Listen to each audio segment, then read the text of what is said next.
Hello everybody, this is me, back again with a video. This time is the Hub Crick, and yes, I know, I haven't made a video in 2 weeks. There's been a few big gaps between when I've done videos. Yes, that is all down to the fact I have been busy for a week if I sort of notified you, and last week, well, it was just an unproductive week. So, in terms of video making, yes, I know I've been on this big slump. In terms of other videos that I was planning to do, which I'm going to do a little notice beforehand in this Wrestle-Talk episode, I really am at a stump in the middle of my little Doctor Who review. I was going to do this big the Christmas Invasion review. It was going to be a good video review, and I don't know, I think that it was going to be a good scripted video that everyone would enjoy. But unfortunately, I really haven't been working on that for at least a month, or yeah, in and around a month at this point, and yes, I just haven't been writing anything or doing anything, towards that video, so that one is definitely delayed indefinitely for a while. In terms of my Red Dwarf Top 10 Worst Moments video, that one will also be delayed. So those videos, I'm definitely going to work on the Doctor Who one first, scripting that out, and then getting to the editing, which is going to take a long while, so don't expect the video up in the next week. Maybe a week and a half or 2 weeks would be the most likely answer to that question. But the Red Dwarf video will be up in around 2 or 3 weeks, so it's coming towards, the end of the summer, I would sadly have to say. But unfortunately, things like these happen, and I know, I'm just enjoying my summer, doing what, a kid would. So, I guess you can't really blame me for not doing this, but again, I'm going to keep up to date with these Wrestle-Talks, sort of to fill in the gaps between those other videos, and you never know, I might release a podcast in the coming days. So, that's just a little notice on my big, full editorial reviews that will be coming up in a few weeks. Okay, so on to the Wrestle-Talk. Yes, this episode is number 8, and really to this episode, it's a lot of, big, groundbreaking news coming, days apart. Firstly, I need to get to Hulk Hogan, the whole Hulk Hogan scandal news stories, which I really need to get to before I get to the other news. I just want to clear this out of the way, sort of clear the ground for the rest of the video.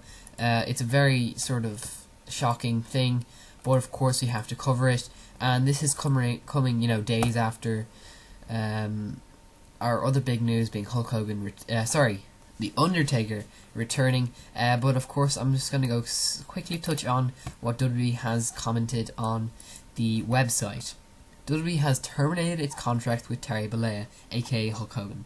WWE terminated its contract with Terry Bollea, aka Hulk Hogan. WWE is committed to embracing and celebrating individuals from all backgrounds, as demonstrated by the diversity of our employees, performers, and fans worldwide. So that's basically what the WWE commented. Obviously, we weren't expecting much from that side of things, and yes, WWE really haven't, made a big fuss about this. But of course, where they have put the stuff in is removing all content relating to Hulk Hogan. So Hall of Fame things. He's obviously not going to be on Tough Enough anymore, so I don't know what's going to happen there. I'll talk about Tough Enough in a minute. But Hulk Hogan has basically audio surfaced of Hulk Hogan racist comments, and these are relating to black people, and of course WWE is really cleaned up their image, and in recent years, that stuff is definitely not tolerated to a high degree. So WWE is completely clearing the name of Hulk Hogan from WWE entirely. This is sort of the Chris Benoit treatment, as you could say, and definitely this is a very, news that we were not expecting from such a guy as Hulk Hogan. Yes, he's had his troubles in the past few years, and this audio that has resurfaced from, the midst of his troubles in the past is really a reminder of things that can go wrong in a person's career, but also the fact that WWE do not want to dabble in their past, and they really, and even the biggest of the big, being Hulk Hogan, even these people make big mistakes, and of course you can't. Will WWE ever forgive Hulk Hogan? That is the big question on everyone's lips at the moment. I know a lot of people are gonna basically a lot of people will try and defend him, but others will just never forgive him, and so this is a really big thing, and I'm pretty surprised. Obviously, this is being covered, worldwide. It's big news. I mean, all England, America, of course, and really, it is just shocking to hear, because personally, I think that the story is just it's something else, because he's obviously, admitting that this is not who he is. Of course, this is probably some sort of comment he made. It could have been, his actual opinions. We do not know, but of course he has, apologized and all that. But Hulk Hogan will never, ever be the same again after this, I do believe. And WWE will have, well, it will definitely not have the same, opinions or relationship with Hulk Hogan it has in previous years. I definitely think that it's also we gotta think about it, that Hulk Hogan was recently given a new contract in WWE. He was rehired. He actually had a big impact in WWE's today's program. You see him all around the place. Tough Talk. We see him Tough Enough as one of the judges. We also see him appearing on Raw sometimes. WrestleMania. He was a big staple at WrestleMania. He also took part in a lot of backstage stuff. Interview segments, things like that. He was sort of he resurfaced in WWE recently and is making his big comeback. I do believe that Hulk Hogan could have done a lot more things at the moment, and I think that he could gracefully have sort of retired in the coming years. I think that he, planning for his future, he could definitely have, had his own sort of tributes and stuff paid to him as he departed. But you know what? That's completely out of the water, if I do believe so, because you cannot come back from this. I'm sorry. Whatever your opinions are, I do believe that Hulk Hogan will never be acknowledged in the same way. He will be acknowledged, of course, in the future, whenever that may come. But really, he's never going to be given the same respect he used to be, especially by the WWE. So, as news goes, I think that we had me myself. I think that personally, I do understand that Hulk Hogan has made a mistake in his life, and he's trying to clear himself out of that sort of bit in his life, and it's just something that you never expect him to say. But of course, what are you going to do after that? Because I guess it's just, the news came like 2 days ago. I'm still pretty goddamn shocked from all of this and everything that's just come up. It's really just, outrageous. I wouldn't say outrageous. It's not expected. It's just too sort of, well, anyway, it's just not, the norm for what would you expect from Hulk Hogan. Anyway, that is what I have to say on that. Of course, that is probably the major news story coming out of WWE in the past couple of weeks, dare say year, because you know what, it is one of the biggest names in WWE of all time. He has made such a huge impact in WWE, working alongside, them. He has also, okay, he's had his fair share of little racist remarks in the past, but he's never had something like this, and WWE are really completely different people than they used to be back in the 80s, back in the heyday of Hulk Hogan.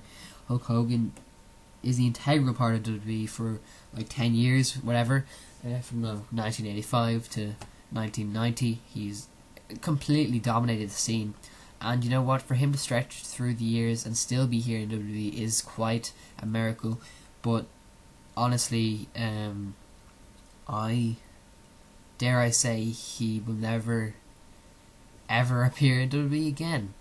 So I think that swiftly ends that little segment there that, went a little bit long, but of course, it's just so important that you kind of have to remark on something like that. Of course, I really do have other things to talk about, so we're going to get straight on to our next topics. Let's talk about NXT first off. I think I missed 2 weeks of NXT where I haven't done reviews. Obviously, it's been 2 weeks and I've done one of these. I'm going to go quickly over to our review of 22nd of July edition of NXT. This is, of course, the contract signing between Finn Balor and Kevin Owens. To be honest, I haven't actually seen this episode. I've seen the previous weeks. I just haven't seen this episode. I guess for me, I really haven't. I've been interested in a lot of TV at the moment, and so for some reason, I just haven't gotten around to this. So I'm sorry about that. But anyway, in NXT this week, Finn Balor comes out with the NXT Championship at Full Sail Arena.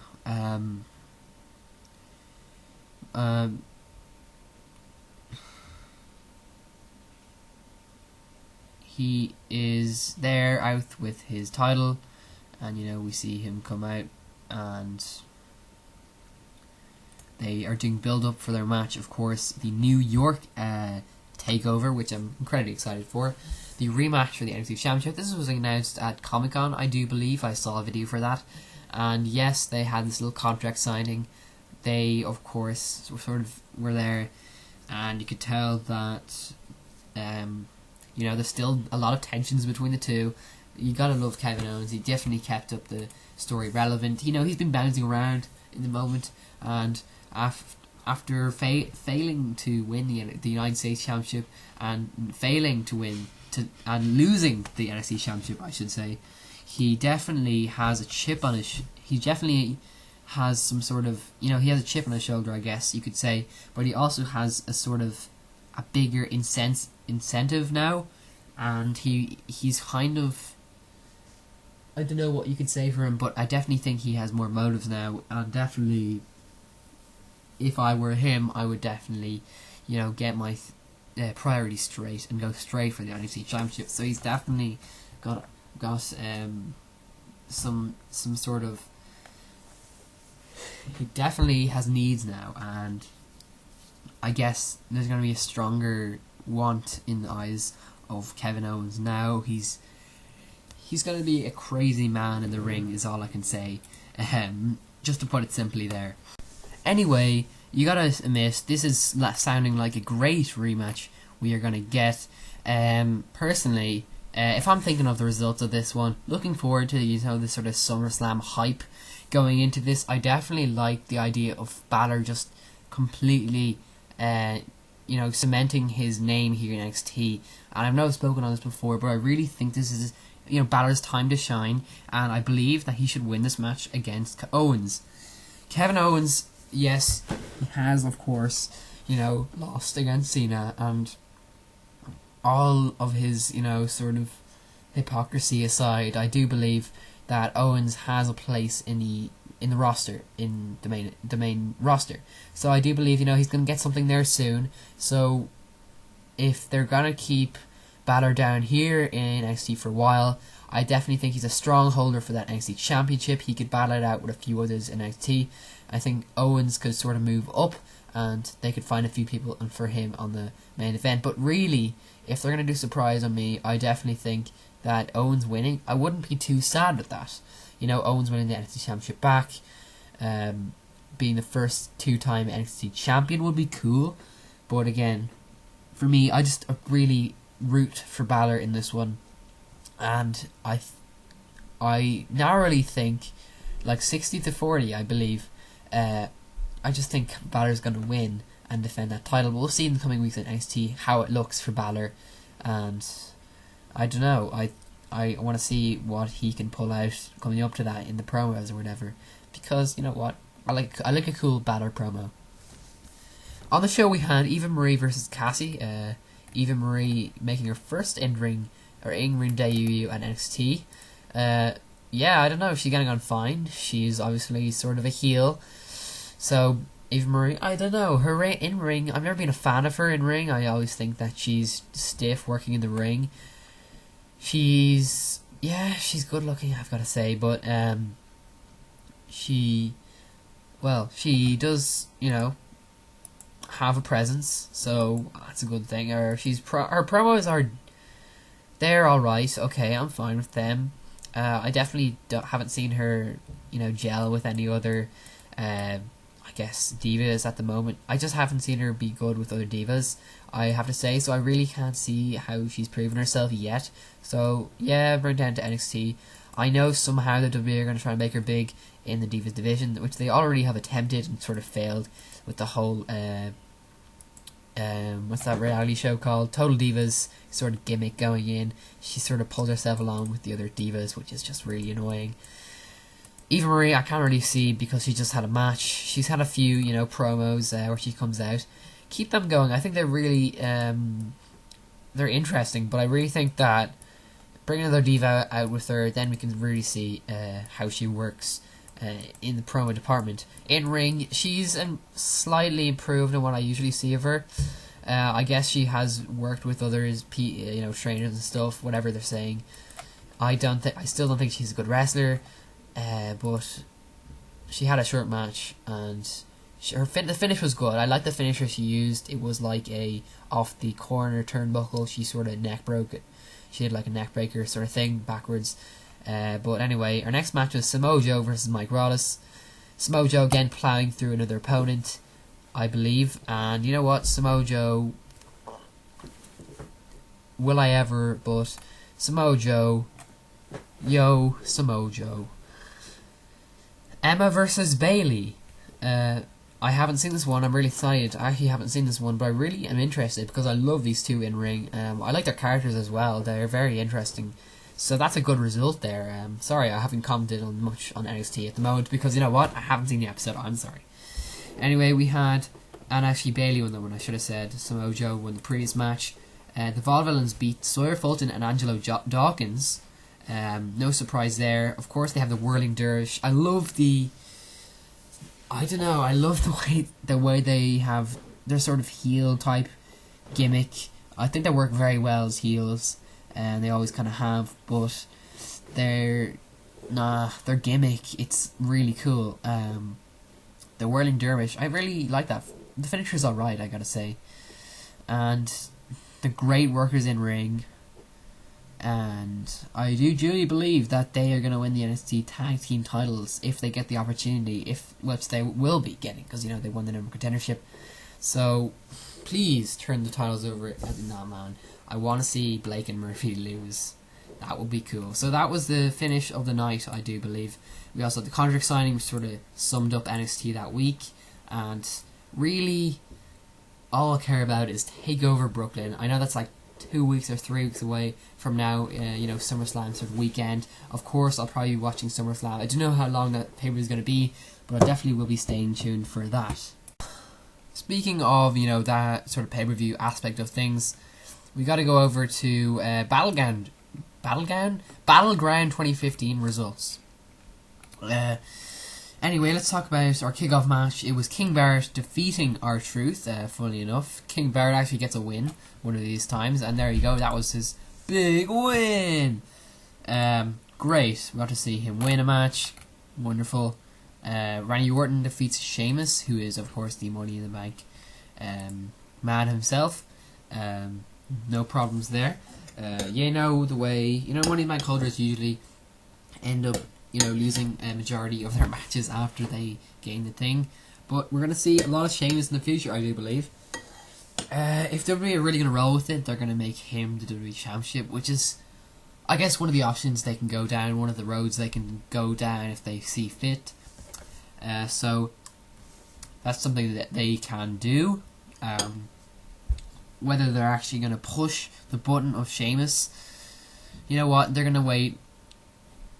Whether it be SummerSlam or beyond, Sheamus is gonna get his head stuck in the main event for a bit. So I guess we're gonna be seeing a lot more of him. So the heel Sheamus they have at the moment, he is, for me, I believe he's quite interesting. I know he's a bit boring.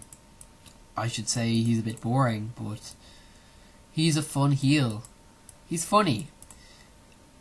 He looks funny, but you really can't take him seriously, actually. I don't really like the Sheamus at the moment, sorry.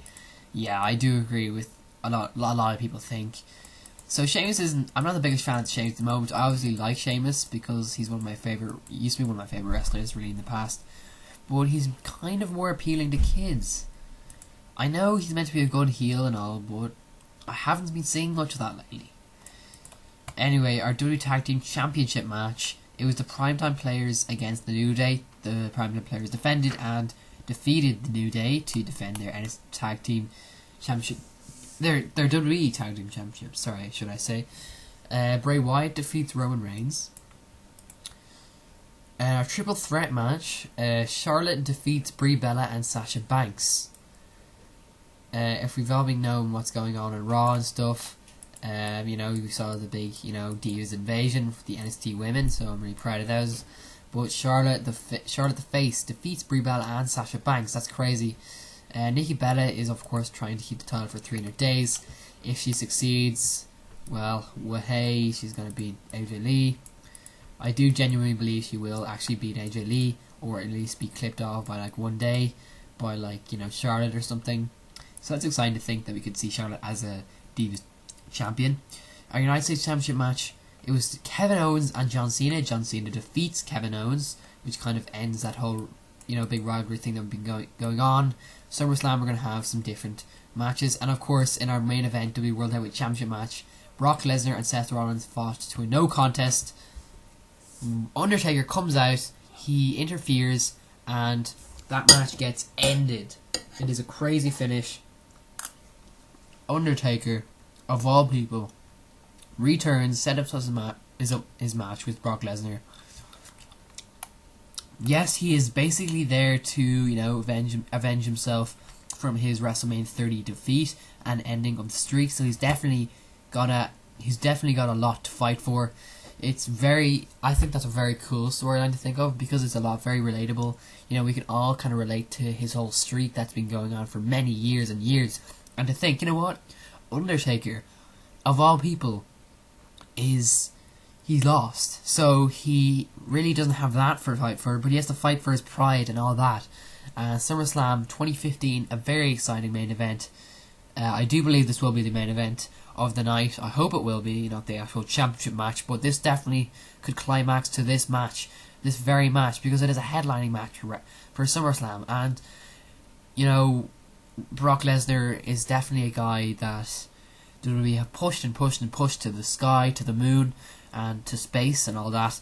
But Undertaker can't lose if you think about it. So I definitely think that WWE are going to have a surprise up their sleeves for this main event. I don't think it's just going to be a straightforward win. There you go. If they're going to go for, I think a good Extreme Rules match would definitely fit the bill for this main event. So I definitely think it's a really interesting one. They could definitely make a lot out of this main event. And Undertaker, you know what? He's been improving in the ring a little bit. He's gone a little bit more in shape than WrestleMania 30. WrestleMania 31 was quite good. Wasn't, again, a great match. I didn't really I wouldn't say it was a good match in any shape or form, as I previously stated in my WrestleMania 31 review. But I definitely think that Undertaker at least put all his work into it, and he definitely at least put on a show for that. And so, on Raw we saw a big, massive brawl ensue between the two, and it's something I love to see when Raw actually go full blazes. They see the two just collide in a crash course collision. And of course everyone came out, the roster came out, we saw security cards come out. It was madness, it was utter, bedlam, and it was just crazy what happened in the ring there. And it really shows what's on the line for this. So it's such a main event, and I'm really, really excited for this main event, more than I have been since maybe WrestleMania or whatever, or Kevin Owens, John Cena. But again, I really believe that these two could put on a showcase. Yes, Brock Lesnar hasn't been that interesting lately in ring, but I believe this could be a longer match. This could be a bit more, what's the word I'm looking for? Methodical. Definitely,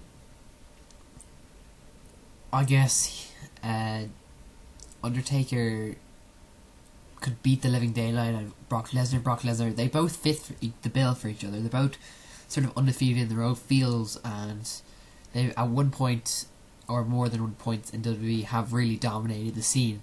So it's definitely a match of the ages, a match of multiple ages and eras in WWE, and this could set the course definitely until WrestleMania 32. We could see Undertaker retiring WrestleMania 32. You never know if he continues to wrestle on before that, after that. But definitely, it's one I'm really looking forward to. And if you can't hear that in my voice, then or in my speech and whatever, then I really can't believe that. So yes, that is the match confirmed for SummerSlam. Of course, we've also got John Cena, I believe, and Rollins facing off for the WWE World Heavyweight Championship. Yes, don't have any opinions on that yet. I'm sort of trying to think about that at the moment. I didn't really watch Raw, obviously, and check out the results, but you know what? May as well check the go-home show before SummerSlam for Raw, and actually watch SummerSlam indeed. So I'll find out about the whole John Cena and Rollins thing in the coming, weeks and days. So John Cena definitely been giving that World Heavyweight Championship match, probably for SummerSlam. Whatever. I don't know how Sheamus is going to fit into the situation. I really don't believe that Sheamus is...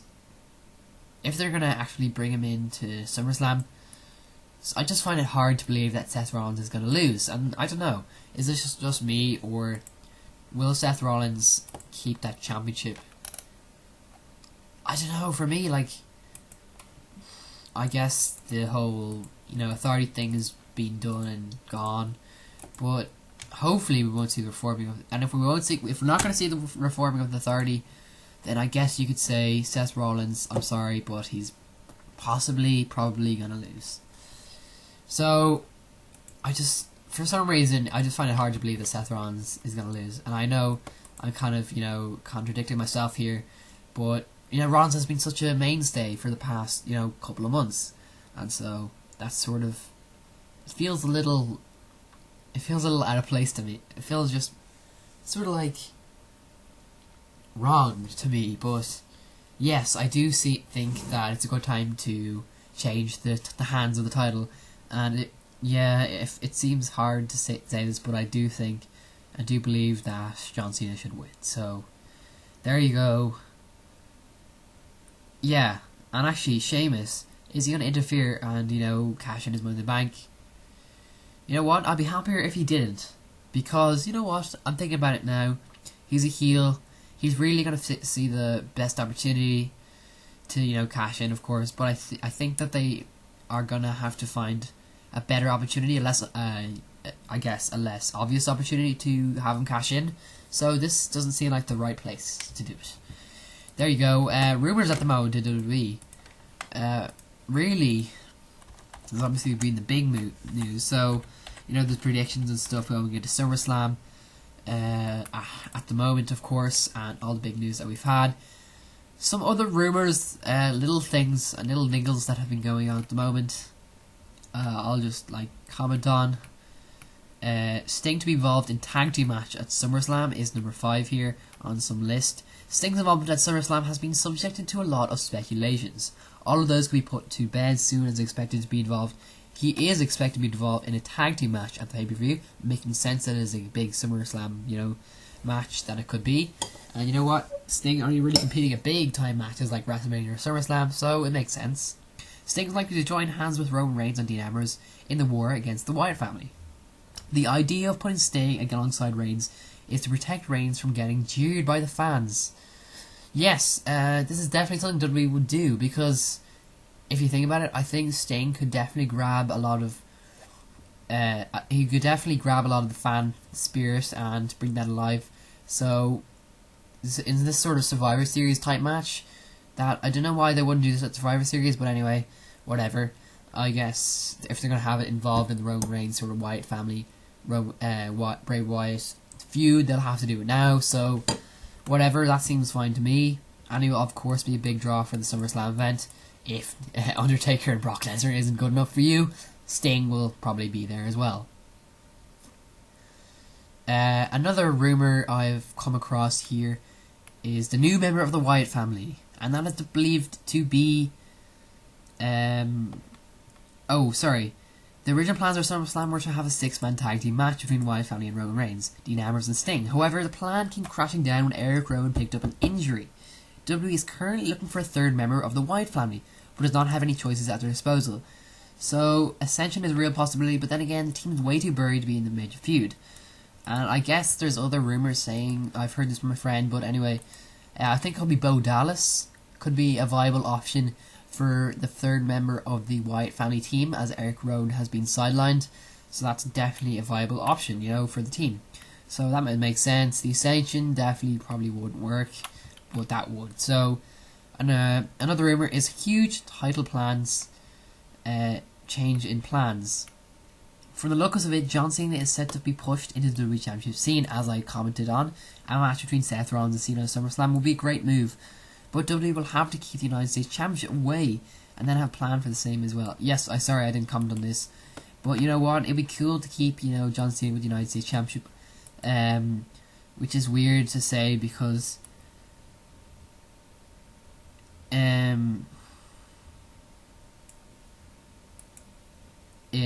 John Cena has sort of, brought that United States Championship to life. He's had those matches each week on Raw, which really have added to the whole prestige of the title. WWE is going to have a huge title change in the coming weeks, where John Cena will drop the title to Kevin Owens after interference from Seth Rollins. It will be a great deal to see Owens get the title, and at the same time, it would add more meaning to the Rollins vs Cena feud. So that's another rumour going on at the moment, which I'm sorry if that sort of spoils a lot of things for you. Yeah, but apparently Owens will be winning the title, United States Championship. So that's crazy to think. So that sort of adds to the fire that Balor is going to keep the United States Championship.